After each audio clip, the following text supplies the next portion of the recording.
Programme मध्य मुकाबले में खुशामदीद। मैं हूं रबिया एहसन और मेरे साथ मौजूद है रऊफ क्लास्ट्रा। और आज के प्रोग्राम में जो टॉपिक्स हम शामिल करेंगे उसमें सबसे पहले एडहॉक जजेस मामला, सुप्रीम कोर्ट बट गई, हुकूमती कोशिशों को धचका, 2 जजेस ने इनकार कर दिया, पीटीआई की शदीद मुखालफत, मामला सुप्रीम जुडिशल काउंसिल ले जाने का इंदिया दे दिया, वकला भी हमायत और मुखालफत में तकसीम हो गए।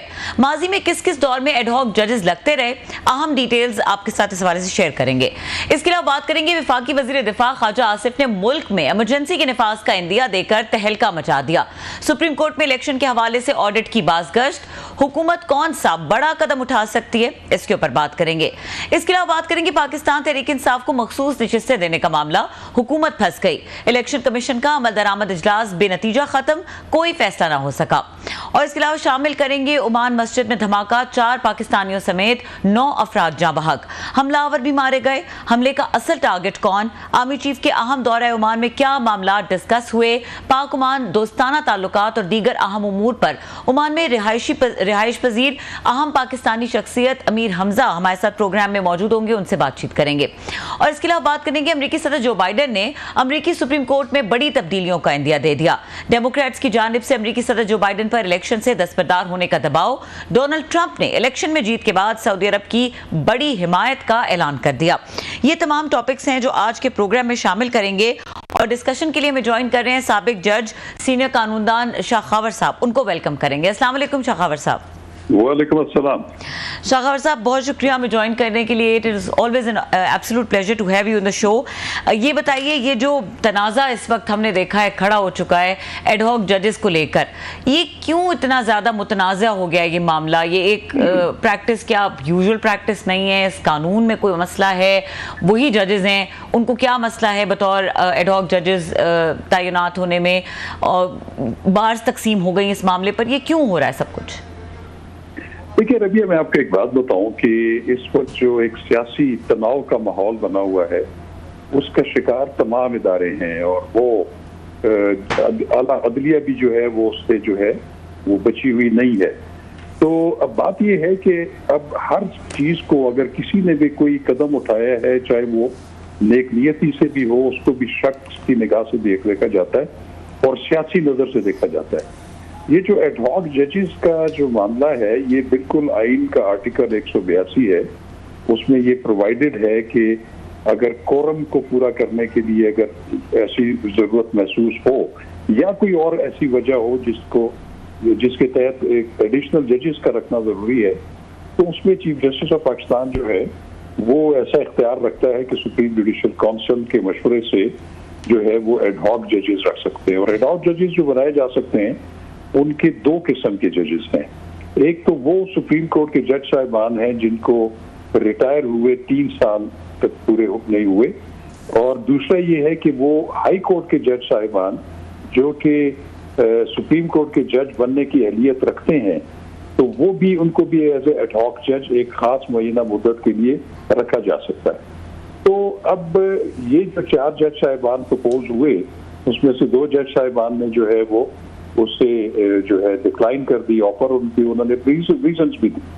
अब मसला ये है कि अब भी ये 2 जज साहिबान जो रह गए हैं, एक सरदार तारिक मसूद हैं और जस्टिस मियां खैर साहब हैं, तो ये अभी रिसेंट पास्ट में ही रिटायर हुए हैं। और ये दोनों जज साहिबान जो हैं ये फौजदारी मुकदमात की बड़ी महारत रखते हैं। खासतौर पर जस्टिस तारिक मसूद कुछ अर्सा पहले रिटायर हुए और वो एक बेंच जो है वो हेड करते थे जिसमें वो बड़ी सूरत के साथ जितने भी पेंडिंग हमारे क्रिमिनल मैटर्स हैं, मर्डर केसेस और उसके अलावा जितने भी क्रिमिनल हार्डकोर केसेस हैं, उनकी वो बड़ी तेजी से समाअत करते थे। और सिर्फ तेजी से समाअत ही नहीं करते थे बल्कि वो इंसाफ भी करते थे। तो उनके जाने से एक खला पैदा हो गया था कि फौजदारी मुकदमात का कोई बेंच ऐसा नहीं है जो कि प्योरली इन चीजों को डील करे।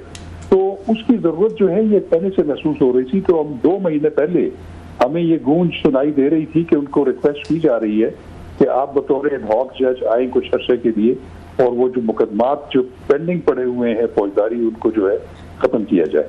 तो अब मैं ये समझता हूँ कि ये आइन में मौजूद है इसकी प्रोविजन और इसकी जरूरत भी थी, लेकिन प्रॉब्लम ये हो गई है कि ये ऐसे वक्त में ये प्रपोजल आया है सुप्रीम जुडिशल काउंसिल के सामने कि supreme judicial commission of Pakistan के सामने कि इस वक्त एक पोलराइज माहौल है एक वाज़ेह डिवीजन जो है वो अदलिया पे भी नजर आ रही है, और उसमें जो जज साहिबान प्रपोज किए गए हैं उनको भी उसी नजर से देखा जा रहा है। हालांकि मैं जाती तौर पे समझता हूँ कि ये इसकी जरूरत पहले भी थी, अभी भी है।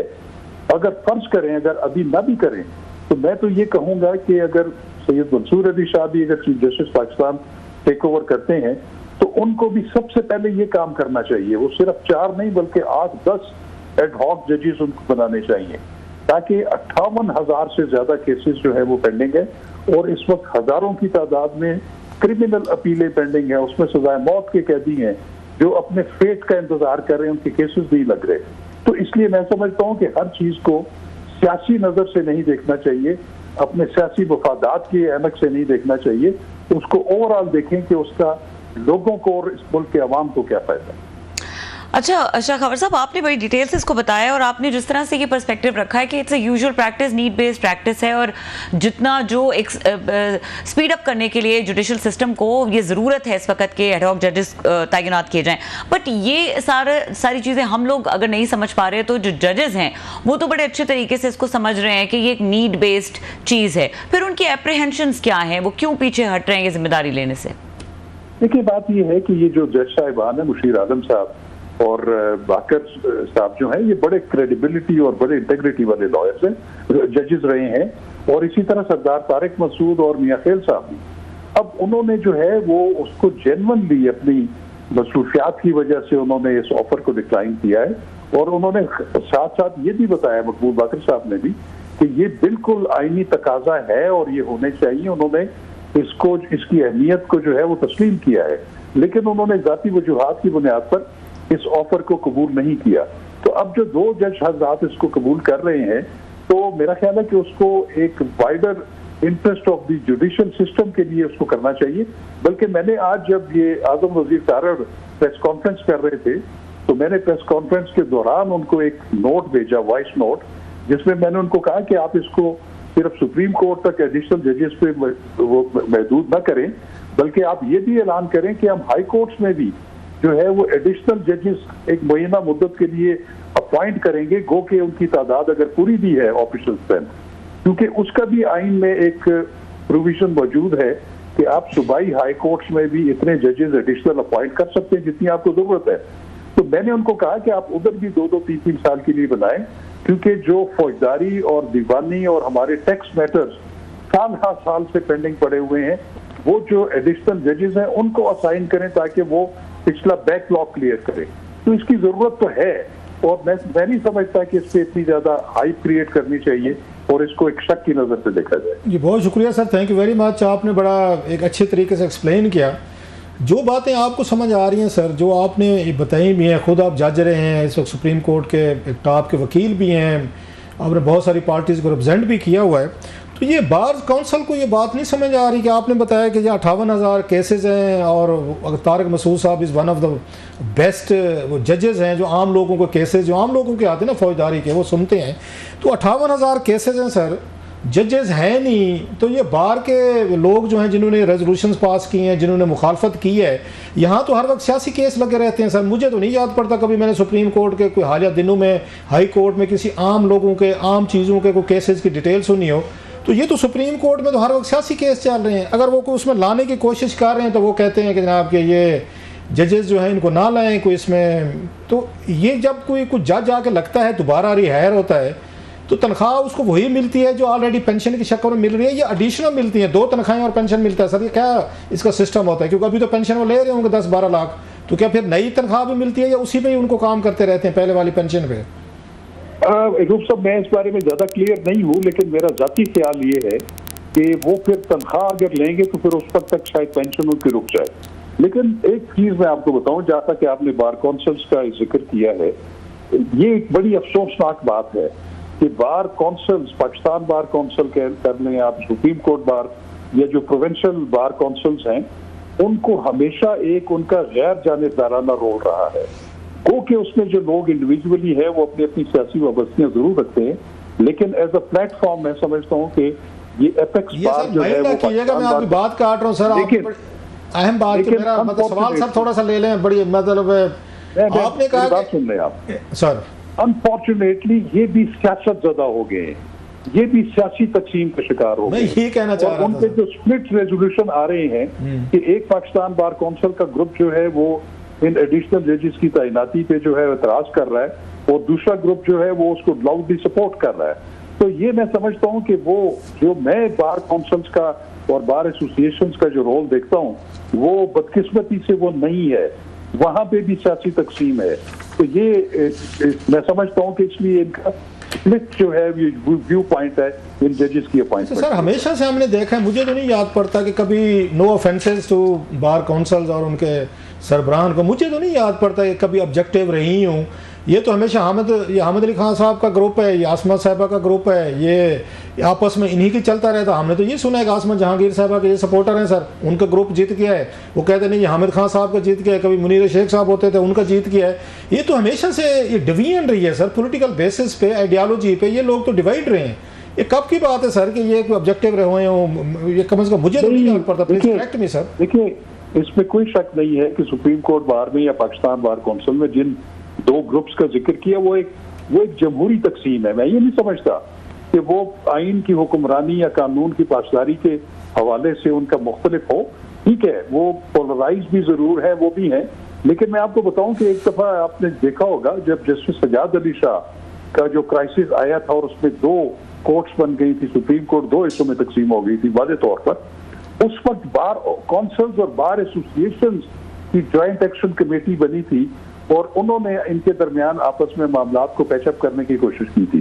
तो मैं तो बार का किरदार वो देखता हूँ कि वो एक पोलराइज सोसाइटी में अपना किरदार अदा करें गैर जाने सर। वो तो ये भी कहा जाता है कि वो बजाय सर के टीम का हिस्सा बन जाएं, वो कौमी सतह पर बात करें, लोगों को एक टेबल पे लेके आए, और मैं समझता हूँ कि उनसे अच्छा प्लेटफॉर्म और हो नहीं सकता कि इस पोलराइजेशन को खत्म करने के लिए अपना प्लेटफॉर्म इस्तेमाल करें। वो तो कहते हैं जनाब कि वो हुकूमतें जो हैं जब उन्होंने कोई अपनी फेवर में कोई बयानात दिलवाने हों, कोई कैंपेन चल रही हो तो उसको रुकवाना हो, डंप या डिफ्यूज़ करना, तो करोड़ों रुपए की इमदादें भी देते हैं वो इन्हीं को, एसोसिएशंस को, बार्स को।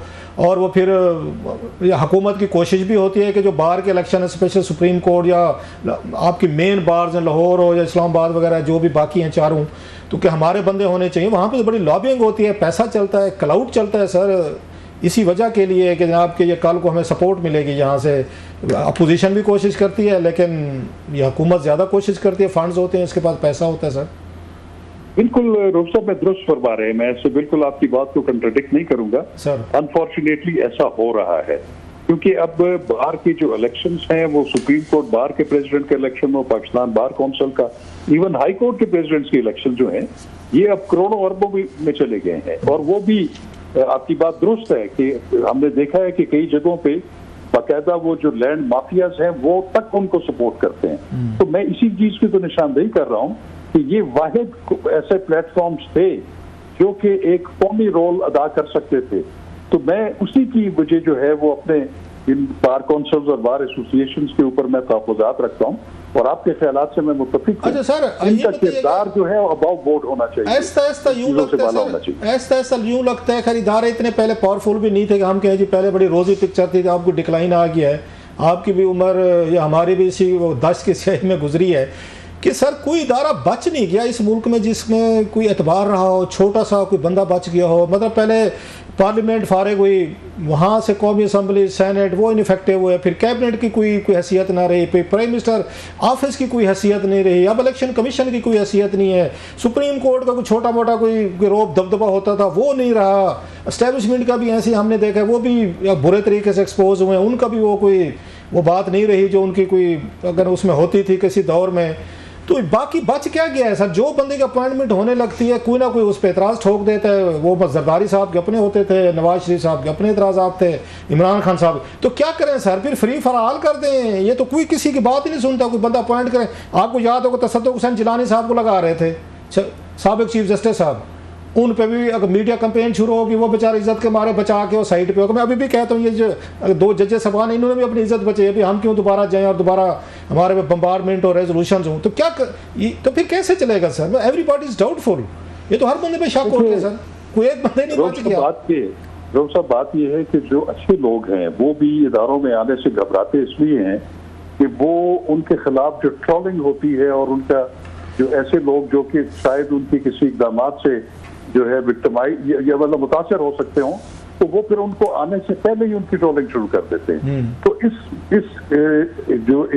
इस मुआशरे में जो तकसीम शुदा मुआशरा है, जिसमें नफरतें बढ़ गई हैं, तकसीम ज्यादा हो गई है, उसमें कोई भी शरीफ आदमी जो है वो अपना कोई भी किरदार अदा करने के लिए तैयार नहीं है। लेकिन मैं कहूँगा कि ऐसे लोगों को फिर भी चैलेंज कबूल करना चाहिए, वो आए और अब माशरे को ठीक करें। इस घुटन ज्यादा माशरे को जो है वो इसी तरह दुरुस्त किया जा सकता है कि आप किसी की तनकीद को खातर में लाए बगैर आए और अपना किरदार। Just my wild imagination, wild मैं कह रहा हूँ सर, ये पहले भी एक दफ़ा बात हुई थी जब इफ्तिखार चौधरी साहब के दौर में ज़्यादा एक्टिव थी ये सुप्रीम कोर्ट, उस वक्त भी जुडिशल रिफॉर्म्स की बात होती थी कि जनाब एक कॉन्स्टिट्यूशनल सुप्रीम कोर्ट बना दें, एक नॉर्मल से सुप्रीम कोर्ट। अब समझते नहीं है कि हर केस अब ये सुप्रीम कोर्ट में तो सियासी मतलब केसेस लग रहे हैं सर, सुबह शाम यही हो रहा है। वो आपकी सुबाई आपकी वो हूँ या सुप्रीम कोर्ट हो, तो दो सुप्रीम कोर्ट ना बना दें सर, एक सियासी सुप्रीम कोर्ट हो जो उनके केसेस देखे सारे सियासी, एक इन बेचारों के जो आपने 58,000 केसेस बताए हैं आम लोगों को जिनका पता ही किसी को जिक्र ही कोई नहीं जानता, तो ये तो दो सुप्रीम कोर्ट होनी चाहिए। पहले आ चुकी है, मैं इसलिए इसको दोबारा मैं कर रहा हूँ, जो सारा दिन सियासत को सुने। अब एक तो मतलब ये तो इसको सुप्रीम कोर्ट के हम देख रहे हैं सर, इसको सियासी वो हर वक्त इसको सियासी इसके बाद कैसे लगे हुए हैं, कोई कौम भी नहीं सुनना चाहती तो लोग भी नहीं सुनना चाहते सर। आप इस हक में हैं कि दो सुप्रीम कोर्ट हों सर, एक आम आदमी के केसेस में। मैं रोम साहब, मैं एक आपकी चीज की तारीफ करता हूँ। देखिए आप अमेरिका को देखें, उसकी 52 रियासतें हैं सर, उन 52 रियासतों की अपनी हाई कोर्ट्स है और अपनी अपनी सुप्रीम कोर्ट भी है। वो उनके जितने भी फौजदारी, दीवानी, कमर्शियल, जितने भी टैक्स मैटर जितने भी होते हैं, वो उस रियासत में उसकी सुप्रीम कोर्ट उसको तय कर देती है। और सुप्रीम कोर्ट जो है यूएसए की, वो सिर्फ कॉन्स्टिट्यूशनल मैटर्स को देखती है। मैं कहता हूं कि इस बात की जरूरत है, क्योंकि ये जो हमारा आम तबका है, जो अवाम है, जो कि रिगर्स ऑफ ट्रायल में पिसे रहते हैं, सुप्रीम कोर्ट तक वो पहुंचते पहुंचते तीन उनकी नस्लें जो हैं वो खत्म हो चुकी होती हैं। तो इसलिए मैं ये समझता हूं कि हर हाई कोर्ट के ऊपर हर सूबे में अपनी सुप्रीम कोर्ट हो, वो फौजदारी, दीवानी, कमर्शियल और जितनी भी सिविल नौयत के जो मुकदमात हैं या फौजदारी, उन सब का वहां पे वो खत्म हो जाए। और ये जो सुप्रीम कोर्ट ऑफ पाकिस्तान अगर आपने रखनी है तो उनको सिर्फ कॉन्स्टिट्यूशनल मैटर्स के लिए रख दें कि वो जिस तरह की यूएस की सुप्रीम कोर्ट है। ये बताएं सर, आपको इसमें जुडिशरी को भी ब्लेम करते हैं मादरत के साथ जजेस साहबान की कि जितनी पोलराइजेशन उनके अपने बेंच में आई है और ओपनली एक दूसरे को बाज़ दफ़ा ज़ाती भी हमले किए जाते हैं, कमेंट्स किए जाते हैं, तो जुडिशरी ने अपनी जो रिस्पेक्ट, डिग्निटी, एक ग्रेंजर थोड़ा सा खौफ, दबदबा, वो उन्होंने खुद भी इसके जिम्मेदार हैं कि पॉलिटिकल बेसिस पे वो तकसीम हुए। आप लोगों को बिल्कुल प्रेडिक्ट कर सकते हैं कि फलां बेंच है तो ये फैसला आएगा, वो बेंच है तो वो फैसला आएगा। जब जजेस इतने प्रेडिक्टेबल हो जाएंगे फिर तनकीद तो आएगी, आवाम तो फिर कहेगी छोड़ें यार कि फलां के साथ हैं, वो कहे फलां के साथ। जुडिशरी ने खुद भी अपने खिलाफ कोई इस तरह का वो काम किया है कि उनके रोब दबदबे में कमी आई है सर। ठीक है, देखिए मैं आपको रूपा एक बात बताऊं, वो ये है कि कोई भी शख्स जो है पाकिस्तानी है, चाहे वो वकील है, चाहे वो आम शहरी है या ब्यूरोक्रेट है या इवन आर्मी का ऑफिसर है या ऑफिशियल है, हर एक की सियासी वापसी लाजमी होती है और होनी भी चाहिए। वो वोट देते हैं, हाई कोर्ट के जजेस भी वोट देते हैं, सुप्रीम कोर्ट के जजेस भी वोट देते हैं। लेकिन एक चीज जरूर है कि जब वो एलिवेट होते हैं एज जज, चाहे वो हाई कोर्ट के हो या सुप्रीम कोर्ट के हो, वो आइन में दिए गए एक हलफ के ऊपर जो वो हलफ उठाते हैं, वो सॉलम अफर्मेशन करते हैं। वो ये कहते हैं कि मैं अपने फराइज की अंजामदही में किसी किस्म की सियासी रगबत, अनाज, जाति पसंद नापसंद को आड़े नहीं आने दूंगा। मेरा ख्याल ये है कि हमारे सुपीरियर जुडिशरी के जजेस भी और हमारे तमाम कॉन्स्टिट्यूशनल ओहदेदार जो कि हलफ लेते हैं, अगर वो अपने हलफ को समझ लें और उसकी पासदारी कर लें तो ये जो मसाइल आप गिनवा रहे हैं ये कोई भी हमें जो है उसका। अच्छा, लास्टली सर आज ख्वाजा आसिफ साहब ने एक टीवी इंटरव्यू में उन्होंने कहा, आसमा ये शिराजी साहबा के शो में, कि अगले 10-12 दिन बड़े क्रिटिकल हैं, कोई एमरजेंसी का हिंट किया है, कोई इस तरह की चीज़ें हो सकती हैं, एमरजेंसी की क्या आपका ख्याल है, कॉन्स्टिट्यूशनली तौर पर क्या लीगल इसकी प्रोविजन है? हुकूमत के पास इख्तियारात हैं कि अपनी हुकूमत होते हुए वो एमरजेंसी लगे? पिछली एमरजेंसी लगी थी तो आपको याद है कि पीसीए को तहत वो जजेस को फारिग किया गया और फिर बड़ी कंट्रोवर्सी। तो क्या आप समझते हैं कि इस तरह की बातें करके वो ये कुछ जुडिशरी को मैसेज दे रहे हैं कि वहाँ पे कुछ चेंजेस हो सकती हैं और जजेस को हटाया जा सकता है जो उनका ख्याल है उनके मुताबिक फैसले नहीं दे रहे? देखिए, इमरजेंसी की प्रोविजन मौजूद है आईन पाकिस्तान में, और इमरजेंसी का निफाज जो है वो इतना आसान नहीं रहा। वो खास तौर पे दो जो तरमीम हुई थी, 18वीं तरमीम, उसमें जो है उसको काफी ज्यादा लिमिटेड कर दिया गया। इमरजेंसी सदर मुमलिकत जरूर लगा सकते हैं किसी इलाके में या किसी सूबे में, वो उस सूरत में कि जहाँ पे वो जो सूबाई हुकूमतें हैं वो आइन के मुताबिक अपनी ड्यूटी सर अंजाम देने से फेल हो जाती है, तो वो फिर एक नोटिफिकेशन इशू करते हैं जो कि 15 दिन के अंदर अंदर उस नोटिफिकेशन के बाद उसको पार्लियामेंट के जॉइंट सेशन में रखा जाता है, और अगर वो उसकी मंजूरी दें तो फिर ये जो है इमरजेंसी इम्पोज की जा सकती है कुछ अर्से के लिए। लेकिन उसके साथ साथ एक और कंडीशन भी इम्पोज की गई थी 18वीं तरमीम में, वो ये थी कि जिस सूबे में आप इमरजेंसी लगाने जा रहे हैं उसमें उस सूबे की जो असेंबली है उसकी करारदाद होना जरूरी है कि वो खुद चाहते हैं कि इमरजेंसी नहीं पूरे मुल्क में अगर लगा रहे हो। और क्या इससे जुडिशरी को वो कर सकते हैं जैसे जना मुशर्रफ ने की थी,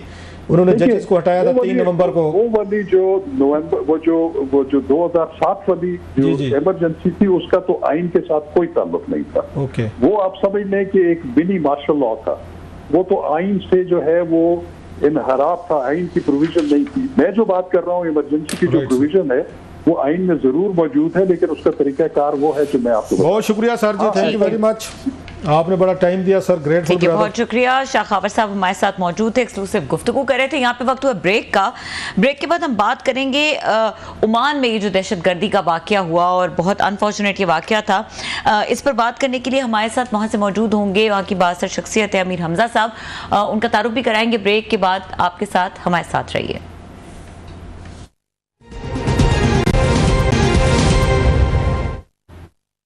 वेलकम बैक। और हमारे साथ मौजूद हैं अमीर हमजा साहब स्टूडियो में, chairman board of director Pakistan school system, माहिर मशरिक़ वस्ता हैं और इसके अलावा इंचार्ज बराए एशियन कम्युनिटी हुकूमत ओमान। अस्सलाम वालेकुम अमीर हमजा साहब। अच्छा अमीर हमजा साहब, बहुत शुक्रिया एक तो स्टूडियो में तशरीफ लाने के लिए। और ये जो वाक़या है जिसकी हम बात करें, it's a very unfortunate incident. अगर हम ओमान को देखें तो एक मिडल ईस्ट का इंतहाई पुरसकून मुल्क है और वहाँ पर इस तरह की कोई हिस्ट्री नहीं है इस तरह के वाक़यात की। जो ये दहशतगर्दी का वाक़या हुआ है इसने किस तरह से रिपल्स क्रिएट किए और इस मिथ को ब्रेक किया? सबसे पहले आपका बहुत शुक्रिया, आपने इस इंसिडेंट के हवाले से बात की और मुझे इनवाइट किया। ओमान जो है वो मशरिक़ वस्ता का एक मुस्तहकम और अमन पसंद और महफूज तरीन मुल्क तस्वुर किया जाता है। ये सदियों से ओमान की जो एक इंडिपेंडेंट पॉलिसी रही है, फ़ॉरेन पॉलिसी, मुआशी तौर पे जो इसका इस्तेहकाम है, जो मजहबी रवादारी है, कई मज़ाहिब और अदियान उसमें रहते हैं, कभी इस तरह का ओमानी सोसाइटी में ये इंसिडेंट नहीं हुआ।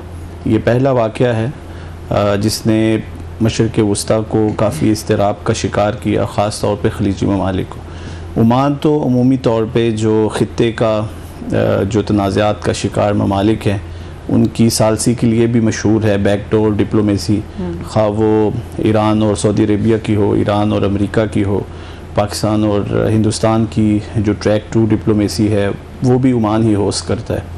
और आइकन ऑफ पीस मशरिक़ वस्ता का उसको एक कहा जाता है कि ये आलमी अमन का अलंबरदार है। लेकिन अनफॉर्चुनेटली ये जो इंसिडेंट हुआ जिसमें 4 से 5 पाकिस्तानी शहीद हुए, सरकारी रिपोर्ट के मुताबिक 4 पाकिस्तानी थे, और ये बड़ा एक बेहमाना और एक बहुत ही एक जिसकी जितनी भी मजम्मत की जाए वो कम है। लेकिन इसके मकासद क्या थे? सबसे पहली बात तो ये है कि सोशल मीडिया पे जो पाकिस्तान के ख़िलाफ़ आलमी प्रोपेगेंडा किया जाता है, पाकिस्तान के चेहरे को मस्क करके दुनिया को पाकिस्तान के हवाले से बहुत सारी चीज़ें बताई जाती हैं। हमले के इब्तिदाई तौर पर तो ये सोशल मीडिया पे, मशरिक़ वस्ता के सोशल मीडिया पे, जहाँ पर कुछ ऐसे ममालिक के माहिरीन बैठे हैं जो अरबी के माहिर हैं, उन्होंने लिखना शुरू कर दिया कि ये पाकिस्तानी इसमें मुलव्विस है। तो लेकिन जब आज हुकूमत ओमान की रिपोर्ट आई उसमें पाकिस्तानी मुलव्विस नहीं थे, वो ओमान के ही 3 भाई थे जिनको एक ऐसी तंजीम है जो पूरी दुनिया में दहशतगर्दी के नाम से जानी जाती है, जिन्होंने उस हमले की ज़िम्मेदारी को कबूल किया। और ये हमला मेरे ख़्याल से जो ओमान है उसका ख़ास तौर पे पिछले 2-3 सालों में आलमी जो सियासत है उसका मंजरनामे पे ओमान का एक अहम किरदार सामने आ रहा है। सबसे जो इम्पोर्टेंट चीज़ है वो फ़लस्तीन को लेके जितने भी खलीजी ममालिक हैं, मशरिक़ वस्ता के जितने भी ममालिक हैं, सबसे ज़्यादा जो आप कह लें कि सख्त तरीन मौक़िफ़ है फ़लस्तीन के या फ़लस्तीनियों की हमायत में, हुकूमती और मजहबी तौर पर हुकूमती लेवल पे उनके अवाम की तरफ से वो ओमान ने अपनाया। तो मेरे ख़्याल से ये एक अलार्मिंग सिचुएशन है ओमान के लिए। ओमान को अभी काफ़ी मुहाज़ों पर चैलेंजेस सामने आ रहे हैं। एक उसके बॉर्डर पे यमन भी है, और यमन में आपको पता है कि जो पिछले 6-7 साल से एक तनाज़ा चला आ रहा है, और इसी तरीके से जो दीगर खलीजी ममालिक के साथ मसाइल चल रहे हैं ईरान के, तो उसमें ये काफ़ी चीज़ें, चूँकि ओमान उसमें एक सालसी का किरदार अदा करता है और पूरी दुनिया की इस पे नज़र है। आप देखें कि एक ही इंसिडेंट, एक वाक़े के बाद पूरी इंटरनेशनल जो मीडिया था उसका फोकस ओमान पे हो गया। तो उसमें इनके तशख़्ख़ुस को ख़राब करने की काफ़ी कोशिश की गई है, जो मेरे ख़्याल से मुमकिन नहीं है। ओमान का मुआशरा ना ओमान के लोग बिल्कुल इस चीज़ को तस्लीम नहीं करते। बड़ी तफसील से आपने पूरा बैकग्राउंड और चीज़ें बताई। ओमान मतलब है मत से मिडल ईस्ट में जो मुझे कंट्रीज़ अच्छे लगते हैं, ओमान उनमें टॉप पे है। मस्कत हो, लोग बड़े पीसफुल हैं, बड़े अच्छे तरीके से मिलते हैं, एरोगेंट नहीं है। इट्स ए ब्यूटीफुल कंट्री मस है। जी। तो अब वहाँ पे तो ये कल्चर ही नहीं था इस तरह के टेररिज्म का कभी। हमारे तो ये नॉर्मल सी बात है, हमारे यहाँ तो लोगों ने बेचारे बड़ा भुगता है। तो वहाँ के सिक्योरिटी फोर्सेस, वहाँ के इदारे, वहाँ की पुलिस या इंटेलिजेंस, वो इसको डील करने के लिए तो वो तैयार नहीं होंगे कि ये जो इशू है आर द इक्विप्ड, या वो फिर कुछ और वो जो ममालिक हैं जो इस चीज़ को जानते हैं उनसे सपोर्ट लेने की कोशिश करेंगे, जो अलाइज हैं या दीगर हैं, या उनके अपने पास इतनी होम ग्राउंड, मतलब आप समझते हैं कि उनकी एफिशिएंसी ट्रेनिंग है उनकी। सर ओमान आपने बड़ा अच्छा सवाल किया। एक तो ओमान इन चीज़ों का यूज टू नहीं है, कोई इतने सिक्योरिटी थ्रेट्स कभी नहीं हुए। आपने भी 2 बार विजिट किया, आपने देखा कि उनके जो वज़रा है उनके साथ भी सिक्योरिटी नहीं होती।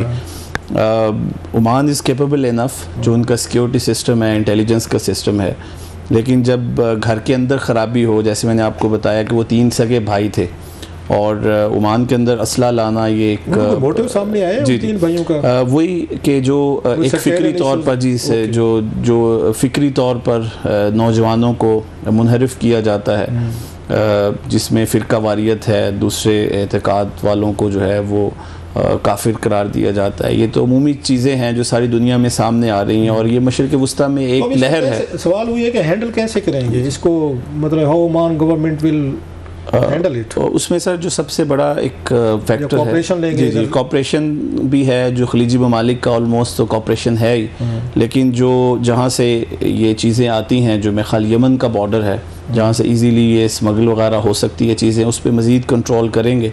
अदरवाइज़ ओमान में तो कोई ऐसा इशू ना है, ना दाखिली तौर पर ना खारजी तौर पर, लेकिन ये एक आलमी तंजीम है। जो कुछ अर्सा पहले, थोड़ा सा और कोई टाइम थोड़ा है तो हम चाहते हैं ज़्यादा बातें लेंगे। कुछ अर्सा पहले मेरा ख्याल पाकिस्तान के आर्मी चीफ जो ओमान गए थे, it was very rare visit. आपकी भी मुलाकात जनाब से मुनीर साहब से हुई थी। जी सर। तो क्या उस वक्त कोई, मेरा ख्याल है आप ये मौजूद थे उन मीटिंग्स में, अगर मैं गलत नहीं कह रहा, क्योंकि आप अब ट्रांसलेटर के तौर पर भी बड़े आप इफेक्टिव हैं। अरबिक का बहुत कम लोगों को पता होगा। जी।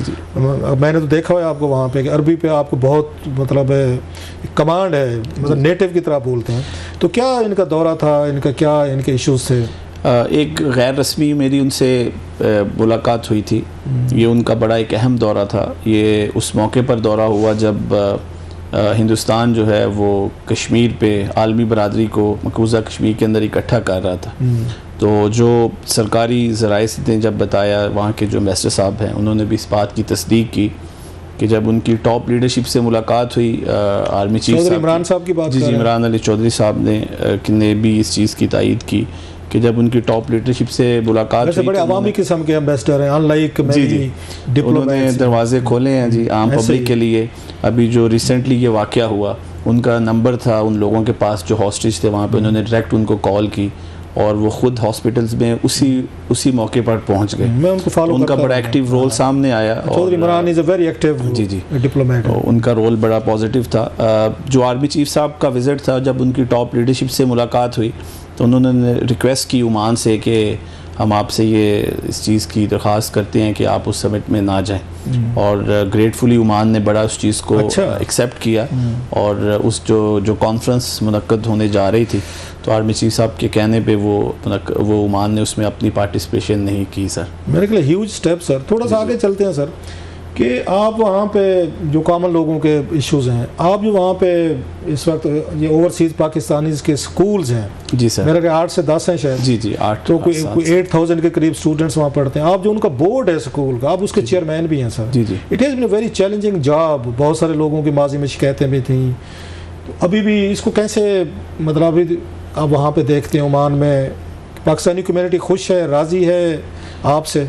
जी सर, आपकी जो टीम है, बोर्ड है, जिन्होंने उमूमी तौर पे कहा जाता है जहाँ पे भी पाकिस्तानी ज़्यादातर होते हैं वहाँ पर लेग पुलिंग होती है, एक कॉन्स्पिरेसीज रहती है, हम भी उसको मिनी पाकिस्तान कहते हैं।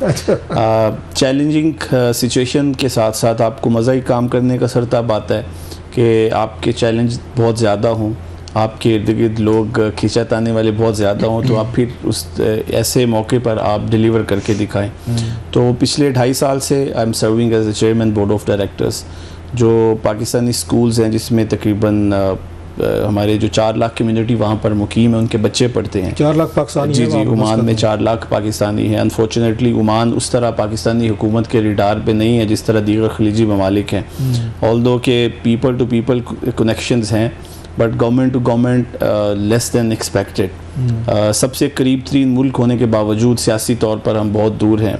उसकी छोटी सी मिसाल मैं आपको दूंगा, मेरी बात दूसरी तरफ जा रही है कि ओमान ने पिछले 5 साल से ऑफिशियल पासपोर्ट्स और डिप्लोमेटिक पासपोर्ट होल्डर्स जो हैं उनको वीज़ा ऑन अराइवल का MOU दिया हुआ है पाकिस्तानी हुकूमत को, लेकिन पिछले 5 साल से अभी तक हमारी तरफ से उस पर कोई पेशरफ्त नहीं हुई।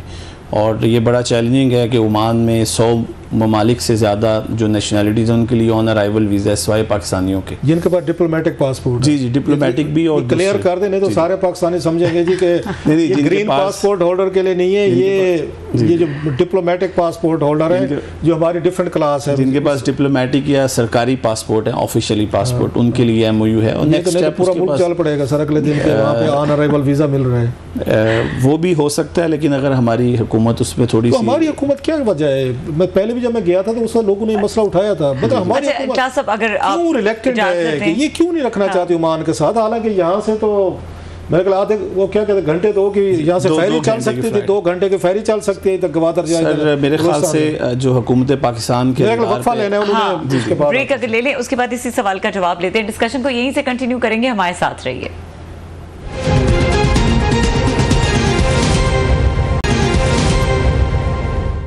Welcome back. अमीर हमजा साहब, क्लास साहब ने आपसे ब्रेक से पहले पूछा था कि हुकूमत क्यों नहीं इस तरफ पेशरफ्त करे और क्यों नहीं इन मामलों पाकिस्तान की बात है। जैसा कि सर मैंने पहले भी जिक्र किया कि हुकूमत पाकिस्तान को ख़ास तौर पे वजारत ख़ारजा को अपनी जो पॉलिसीज़ हैं टूवर्ड्स मिडल ईस्ट उनको रिव्यू करने की ज़रूरत है। बहुत से ऐसे ममालिक हैं जो हमारी हुकूमत के रिडार पे नहीं हैं, क्योंकि ज़्यादातर हम हमेशा देखते हैं कि फ़ाइनेंशियल एड हमें कहाँ से मिलती है। हम ये भूल जाते हैं कि ओमान में हमारे 4 लाख पाकिस्तानी हैं जिन्होंने ऑलमोस्ट हर साल वो $1 बिलियन रेमिट करते हैं। रेमिटेंस की मद में ओमान इज़ द 3rd या 4th largest country in terms of overseas, कि जहाँ सबसे ज़्यादा आपका ज़र मुबादला आता है। तो एक तो हमारी हुकूमत को भी ये दोबारा से देखने की ज़रूरत है कि ऐसे ममालिक जिनमें हमारे पाकिस्तानी ज़्यादा हैं उनके साथ अपने ताल्लुकात पर नज़रसानी करें, और ख़ास तौर पर जहाँ पर ट्रेड अपॉर्चुनिटीज़ हैं पाकिस्तान और ओमान के दरमियान बड़े ऐसे सेक्टर्स हैं जहाँ पर ट्रेड को बढ़ाया जा सकता है। और ख़ास तौर पे अभी जो रिसेंटली SIFC जो है ये बड़ा अच्छा इनिशिएटिव है हुकूमत का या हमारे इदारों का, जिस पर काफ़ी जो है तेज़ी से काम हो रहा है। नेक्स्ट वीक जो है वो ओमान का हाई लेवल बिज़नेस डेलीगेशन आ रहा है और उनका फोकस है कि गल्फ़ कंट्रीज़ को दोबारा से पाकिस्तान में इन्वेस्टमेंट करने के लिए तैयार किया जाए। उसमें अभी वज़ारत ख़ारजा का अहम रोल है, चूँकि हमारे पास पिछले 30 साल से प्लॉट है उस पर तो हम अपनी अभी तक एम्बेसी डिप्लोमेटिक इनक्लेव में वहाँ पे हमारी जो एम्बेसी जो जगह अलॉट की है गवर्नमेंट ओमान ने, उस पर तो हम अभी तक अपना सिफारत खाना तकरीबन ऑलमोस्ट 25-30 साल से 25-30 साल से ओमान हुकूमत ने पाकिस्तान की एम्बेसी के लिए प्लाट दिया और डिप्लोमेटिक एनक्लेव में, और हमने उसको पे अपनी तमीर नहीं बनाया और हमारा रेंट पे लिया, किराए पे लिया। और वहाँ पर भी पार्किंग का इतना इशू होता है कि लोग बेचारे जो दूर दराज से आते हैं तो उनको मसाइल काफ़ी सामना करना पड़ता है। तो हमारी खारजा पॉलिसी का कुछ इशू है, अगर वो नज़रसानी करें तो गवादर से 1 घंटे की मुसाफत है, अगर फेरी सर्विस ही स्टार्ट कर ले वहाँ पर एक्सपोर्ट बढ़ सकती है और भी बहुत से मौके हैं। ट्रेड बढ़ाई जाए, स्किल्ड लेबर तैयार की जाए जो पाकिस्तान को जो है ज़र मुबादला की मद में काफ़ी चीज़ें उसमें बेहतर तो था। लोग तो इसको समझेंगे कि बड़ा अजीब सा सवाल कर रहा हूँ। जब आर्मी चीफ आए थे वहाँ पे जनाब से मुनीर साहब, क्योंकि SIFC को वो भी बैठते हैं सारी चीज़ें, जी। हमारे सियासतदानों को तो इतनी ना दिलचस्पी नहीं है उसमें जो आप बता रहे हैं। तो जब वो मान आए थे तो ये इशू उनके नोटिस में लाने थे, तो शायद वो इस बात को उसमें SIFC में लेकर आते कि जनाब के ये सारे मामला यकीनी तौर पर जो वहाँ के हुकाम हैं उन्होंने ये चीज़ जिक्र की होगी, लेकिन ये जो हाई लेवल बिजनेस डेलीगेशन आ रहा है मिनिस्ट्री कॉमर्स का, इंडस्ट्री का, अब वो उसी कमेटी की इनविटेशन पे आ रहा है। तो जिसमें उम्मीद की जा रही है कि काफ़ी हैवी इन्वेस्टमेंट ओमान की तरफ से सामने आएगी, चूँकि हमारा शुबा जो है वो एजुकेशन सेक्टर है। हम तो उस पर स्कॉलरशिप्स जो है उस पर बात करते हैं, या जो हमारे स्कूल्स हैं, जैसे कि आपने पूछा कि अब स्कूल की बात की कितने पाकिस्तानी हैं और कितने वहाँ पे ये लोकल ये ओमान के हैं और दीगर मुल्कों के हमारे पास बच्चे जो स्कूल में पढ़ते हैं, जो ओवरसीज़ पाकिस्तानी को आपके वहाँ पे ओवरसीज़ पाकिस्तानियों में जो 80% जो हमारे स्कूल्स हैं उसमें पाकिस्तानी नेशनल्स हैं और 20 to 25% मोर देन 15 नेशनैलिटीज़। तो ये पिछले 30-35 साल में ये वाहिद बोर्ड है जिसने अपना टेन्योर पूरा किया। अच्छा। और पिछले 10 सालों में जो माली तौर पर मसाइल का शिकार था वो वही स्कूल्स जो है वो अभी प्रॉफिट में सरप्लस में आए हैं। कितना प्रॉफिट उसमें अल्हम्दुलिल्लाह काफ़ी तकरीबन यू कैन से कि मोर देन $200,000 सरप्लस में है हमारे स्कूल्स। एजुकेशनल लेवल पे बड़ी मेजर रिफॉर्म्स हुई, एजुकेशनल ऑडिट हुआ, स्मार्ट टेक्नोलॉजीज, और फिर भी लोग सुने वहाँ खुश नहीं है आपसे और लोग नाराज़ हैं आपसे और आपके बोर्ड से। सर जी, जब काम होते हैं तो फिर नाराज़गी भी होती है। जब आप सिफारिश कल्चर ख़त्म करते हैं, ट्रांसपेरेंसी लाते हैं, और बल्कि स्कूल्स के साथ साथ तो ये पहला मौका है कि स्कूल्स और सफारत खाना पाकिस्तान दोनों ने मिल के काम किया, जिसमें हमें रिसेंटली 2 एकड़ ओमान गवर्नमेंट ने जगह अलॉट की कि आप अपना 8वां कैंपस बनाएं, state of the art campus होगा, और जो पाकिस्तान के लिए बड़े एक फ़ख्र की बात होगी। हमारा जो लाखों रियाल लीज़ की मद में कर्ज़ा था वो भी उन्होंने सफ़ीर पाकिस्तान की जो है रिक्वेस्ट पे उसको वेव ऑफ किया।